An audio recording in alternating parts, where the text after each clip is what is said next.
So a lot of times we have been talking about UVPs. You're hearing a lot of people talk about that unique value proposition, that sales item that you have. And that's great. It's something we need to have, but it's not enough. How do we turn that UVP into a personal brand? Today, that's what we're going to talk about. Hello, everybody. My name is Justin Lethby, and I am the eProfessor. And again, as I just hinted at, we are going to talk today about how to do something with that UVP, how that unique value proposition, however you like to say it, now becomes a tangible, relatable, marketable item, right? So let's get into it. First, what I want to talk about is once you have that UVP, what we need to do is be able to define it into a brand identity. And what we need to do is start focusing on that foundation. So we need to start asking ourselves and identifying those keywords, those power words that will simplify that brand, that unique value proposition. So what I want you to do is essentially take a moment and write 3 words that best describe your value position. Or really, let's even take that out right now. Let's define what and who you are, right? So, and how it relates to you in real estate or in the business at hand, whatever part of the world you are at right now. You know, are the words integrity, innovative? Is it relation focused? Is it community focused? Are you personable? Are you detailed, right? What are those things and how does that relate, again, going back to the consumer at hand? That is huge for us in this world. Those items should be your core values, who you are, what we're doing in here, those unique qualities that you bring to the table that, again, separates you from everybody else. If you're having a hard time trying to figure out that brand identity, what that looks like in here, and again, I know when we think brand identity, I'm going to take a quick pause here. I know we're thinking logos, visuals, and hopefully that does come into play here, but that's not quite what we're talking about today. But when we start looking at this, maybe you're having still some hard times. You've identified the unique value proposition, but you just don't know what that brand identity looks like yet.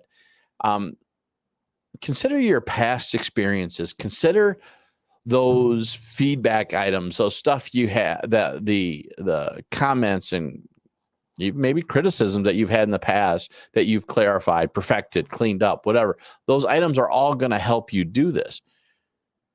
What do your customers appreciate most about you? What makes them keep coming back to you often, more often, more often, and more often? What does that mean to you? These are huge examples that can help you identify those 3 words that I think will be critical for identifying your brand identity. I will tell you a big example that I think you all should be doing right now is doing some self-reflection. I think we should be reflecting every week about what we did, what we didn't do well, what we need to clarify, things like that.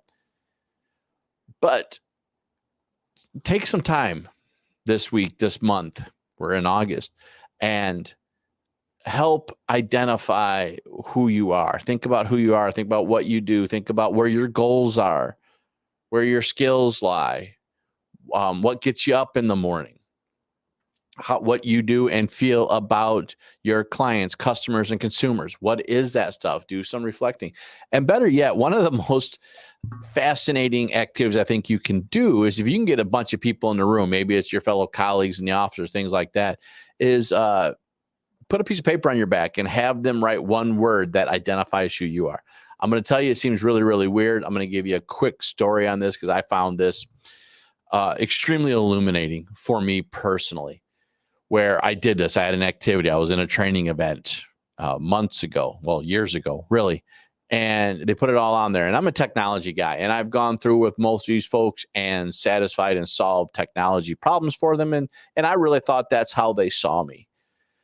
But when they came out and wrote just the 1 word in here, technology was less than 5% of the time. It was caring, helpful, personable, right? It was about these words that who I am by the core, but it wasn't how I thought they saw me, right?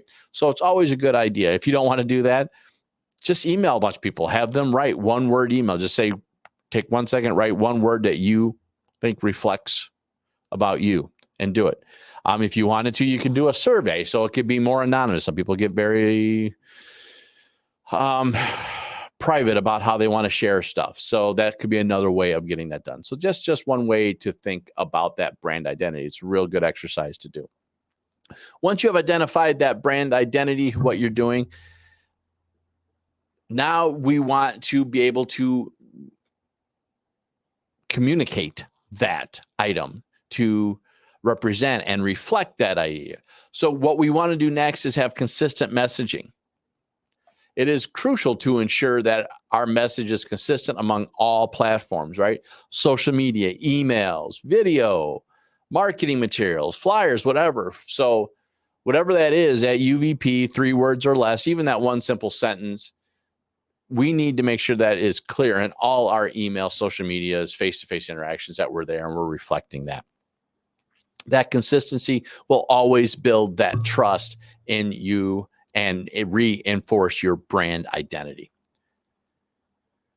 Also think about, does the message, the language, and the tone you use for that message represent your brand identity, your UVP, right? Does it match that, right? If I'm sitting there and saying that I'm detailed oriented and I am strategic and deliberate about what I do, and all I'm doing is cracking jokes, it may not reflect.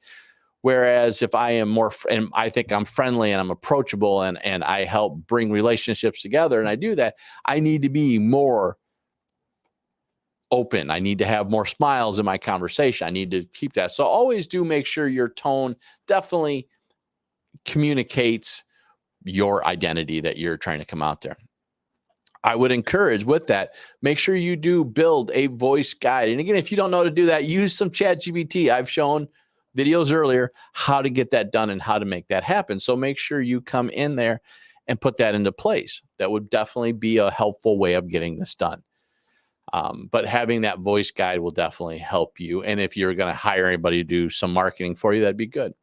Now, next, once you have that consistent message, you may need to have some visual branding that comes out there. Again, that may be a logo, could be a color scheme. You could have some overall aesthetics, some visual elements. I'm going to tell you, as far as like colors go, you can Google and search that. Like if you are trying to represent success or relationships or success, profitability, investment, stuff like that, right? There are colors that reflect and mess that. You can Google that. You can actually hire an expert out there. Tools like Fiverr, or what I like for this level of stuff is using Upworks, will help you hire a professional that understands this and helps reinforces those conversations. So I would definitely encourage you to do that in there.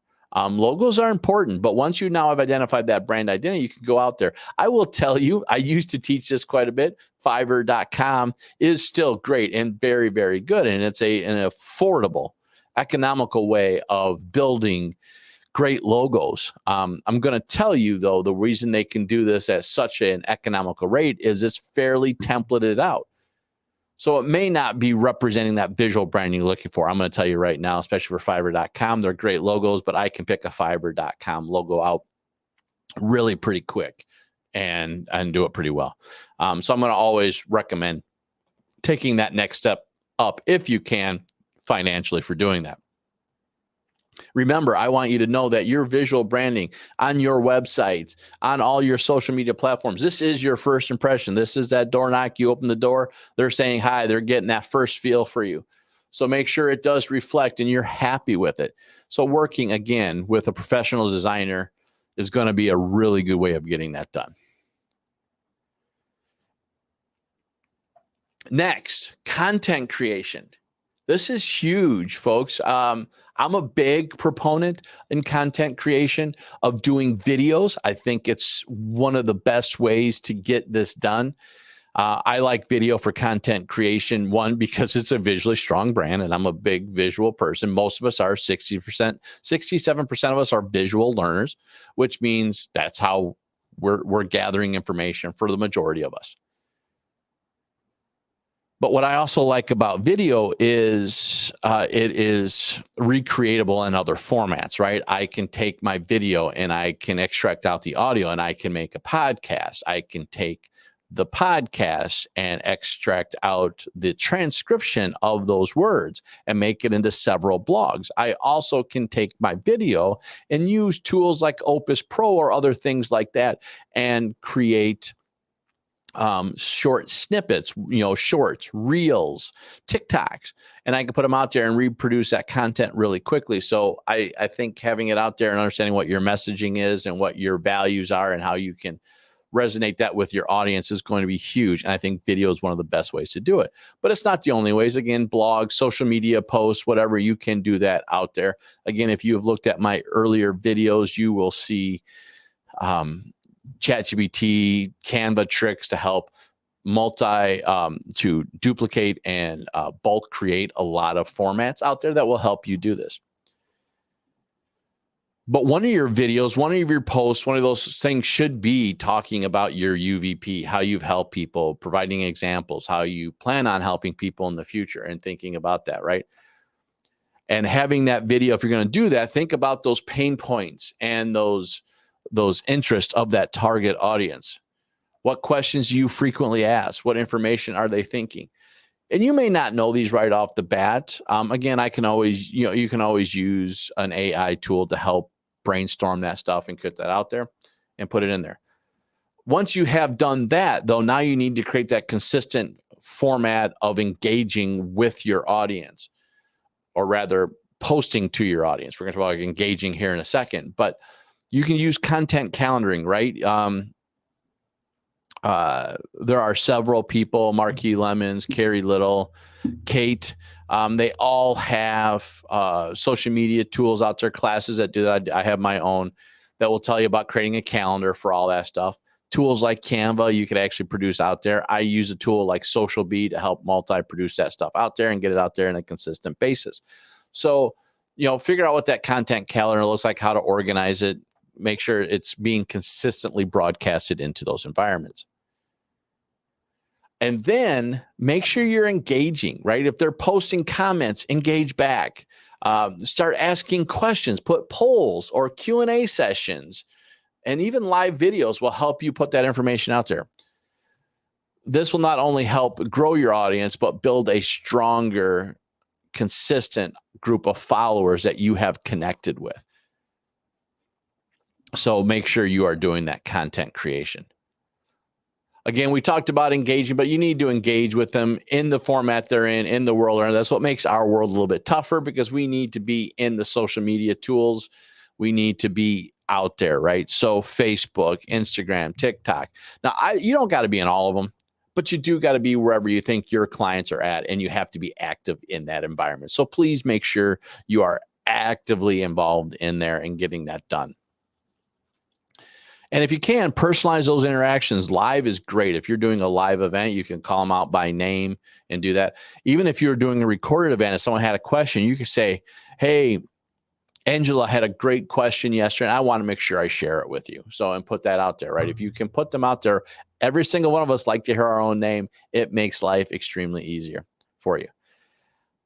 And make sure, if you're going to engage, you give them the opportunity to engage. Make it easy. Encourage them in the post to engage with you.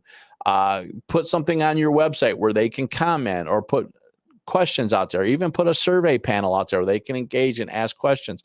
I love webinars, because webinars will absolutely make this easier to engage. I can have a once a month Q&A session. People come out there. I usually do that with mentor groups, things like that. And I'll take some of those powerful questions and put them out into the audience and go from there.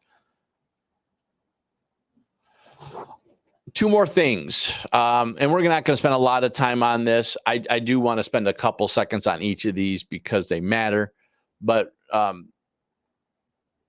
next is feedback and adaptation. So we're kind of talking about that engaging. but you need to reach out to these folks. You need to talk to them. You need to communicate with them, especially if that's part of your value proposition. Like if you're out there to give them the best service, you got to find out if you did give them the best service. Surveys, testimonials are great ways of getting that. And then if you're getting key points that you see as a barrier, like maybe you said, the communication could have been better, or maybe they said, we're lacking detailed focus, whatever it may be, we can try to work on some of those things or find systems in place to fix that, right? Our brand identity isn't going to be perfect, but it can be perfected, right? Or at least work to perfection. So let's make sure we are doing that inside those environments. And then last but not least, I hit this all the time. I'm a trainer by nature. I'm a professional development geek in there. And as John Maxwell tells us, growth is the greatest separator between those who succeed and those who do not. By committing to growth, you ensure that your brand remains relevant and credible. So here's the one thing I want us to understand. I do want you to understand with that quote is I'm always going to push. I'm always going to encourage you guys for a brand identity and figuring this out is to have a continuous professional development program. John Maxwell will call it a growth plan, right? What are you taking? How are you trying to improve your skills? What are you doing? Are you attending workshops? Are you reading relevant publications? Are you going to relevant events in your area? Right now in our world, it's crucial that we stay up to date on all this stuff. So I would encourage you to make sure you do that. Join professional organizations, join trusted groups that are out there, and set time for each week for that self-improvement, that self-development program that you have in place. Exercise, reading, whatever it may be. Maybe it's even meditation. I don't really care what it looks like in your world, as long as you're practicing something deliberately all the time, you're going to get better. I will tell you all the time, I listen to podcasts and books every day. On my way into work, on my way out, anywhere I go, I'm doing that. So that's just an example that you can do to make that life easier. All right. So there you have it. Brand identity. Maintain consistent messaging, develop strong visual branding, create valuable content, engage with your audience, and commit to professional development while seeking feedback. This can transform your UVP into a strong, powerful, personal brand. I do hope this was good for you. I really hope this was beneficial for you all. It's something that has been screaming in my ear for a while. If you did like it, subscribe, go try to watch the next one. Can't wait to see you there. If you have strategies or questions, put them in the comments. If you have another tip, maybe I missed, put it in the comments. Until then, we'll see you at the next video.